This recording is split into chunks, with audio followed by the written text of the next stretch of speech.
I'm here with Joe. Hey, Joe. Say hi, Joe. Hello. You know what Joe is? Joe's a sales manager. But you know what Joe was? What, a year ago? A year and a half ago. Year and a half ago, Joe was a sales consultant.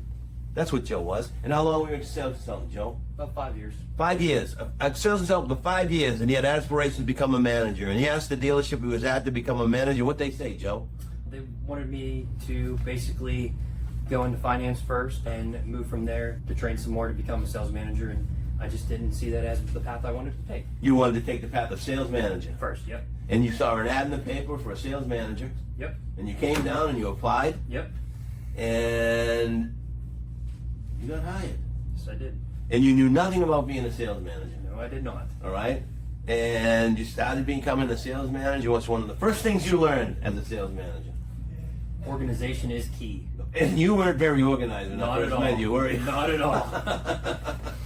In fact, you were pretty cryptic. Yeah. It was ridiculous and unorganized. Yes. All right? Yes. Your office looked like a dumpster No doubt. in the beginning. Yes. Yes. And then, in fact, one day I came in and you said, "Look at my office, Gerry." Yep. Then it was more organized. Yep. So that's one of the first lessons you learned. And becoming organized, what did that do for you and your progression in the management role? It helped me a lot because I keep track of tasks. When I was unorganized, I would forget just little things. Okay. Little things become big problems, right? Exactly. Yeah. So just, you told me to start writing everything down. That helped. Okay. Just So you writing- took a piece of paper and you started writing things down. Yeah, and then if you write it down, and at the end of the day, you remember the things you didn't finish, so the next day you do those first, and then continue on. So. And that's just a start, right? Yeah.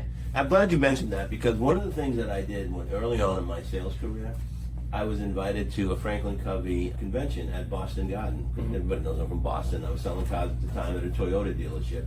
And they had a Franklin Covey thing that Toyota sent everybody to Boston Garden. Small thing, you know. And we went through the whole Franklin Covey planner thing. And I got back to my dealership and had this beautiful planner. And they taught us how to prioritize everything. And I'm trying to follow the planner. And the only thing that worked for me was the task list. That was it. Yeah.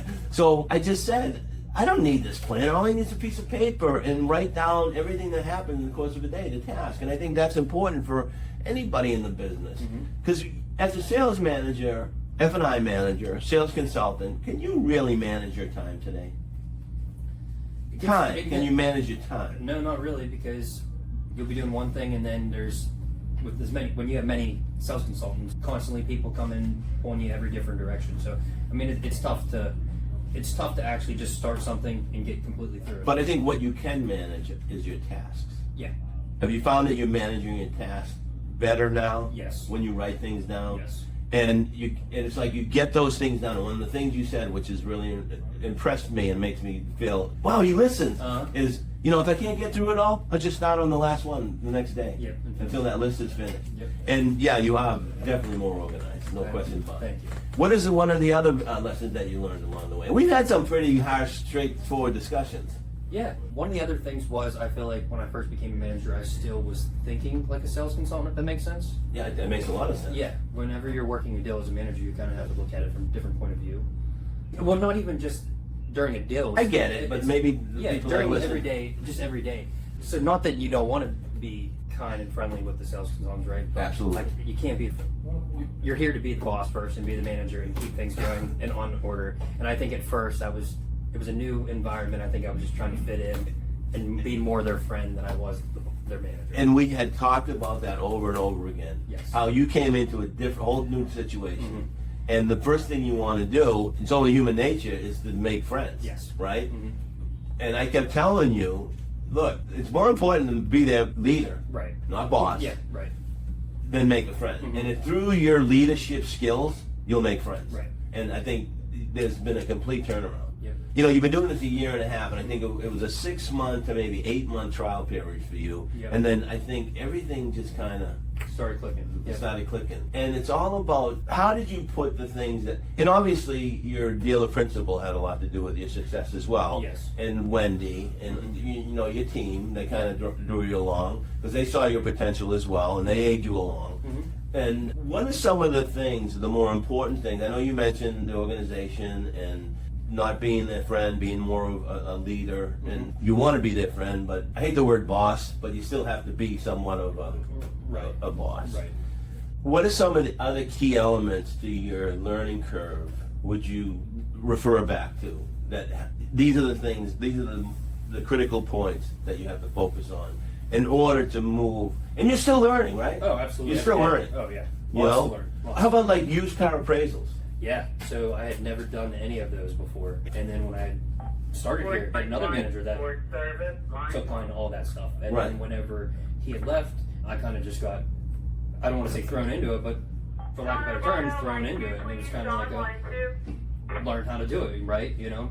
There was a time when there was no one to do an appraisal but you, and they would call you on your day off and stuff. Yep. And I recall having a conversation with you and how aggravated you were at that. Come on, man. Yeah. It's my day off. Give me a break. Let's figure out another way of doing this. Right. Has that since settled down? Yeah, absolutely. Took some times with some other managers to kind of show them the process and All right. learn things. So it's definitely a lot better now. Okay. So let me ask you a question. How easy is it to appraise a car, and how many mistakes did you make along the way? My first ever one.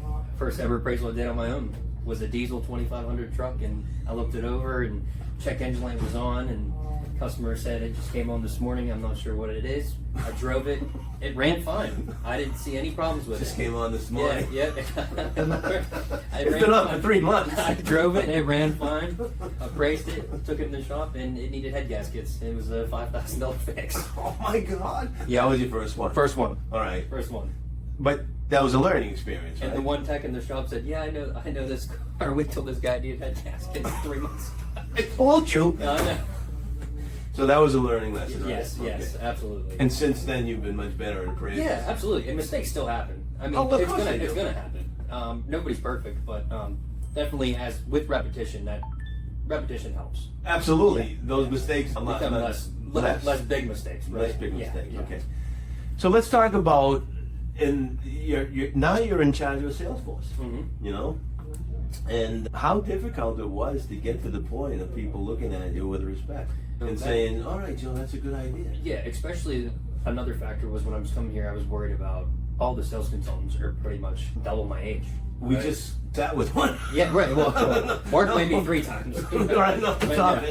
yeah, but double my age. So that was one thing I was a little bit nervous about was how people were going to respond, taking direction and stuff like that from someone so much younger. But ever since I stopped worrying about, like I said, being less their friend and more the leader, it's been fine.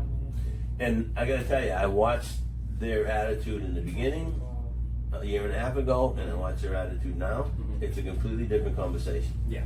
You feel that as Yes, well? I do. Yes, I'm very happy with the way things are going. And the fact of the matter is, the reason I think you're very happy the way things are going is because, unlike other people, you took on a lot of the things that everybody was saying and took to heart. And Yeah. You know, some people run away from some, because there were some things that I know I said to you, like, I would have punched me in the face. No, I'm not. You know what I'm saying? Right, yeah, there definitely is people that are like that, but I'm all for criticism as Yeah. long as it's constructive criticism. And it's the right criticism. Right. If it can make me better, I'll listen to anybody. And it has. Yeah. All right, not just me, but Yes. again, you know, Lod and Wendy and Yes. all these folks that are mentoring you, and Yep. I'm really proud. I talk to Jared all the time about your progress. We talk about Thank it you. all the time, and we're really proud of the way you came. We were a little skeptical in the beginning, but it's effort. If you put in the effort early on, Mm-hmm. and you get through these hurdles and obstacles, Yep.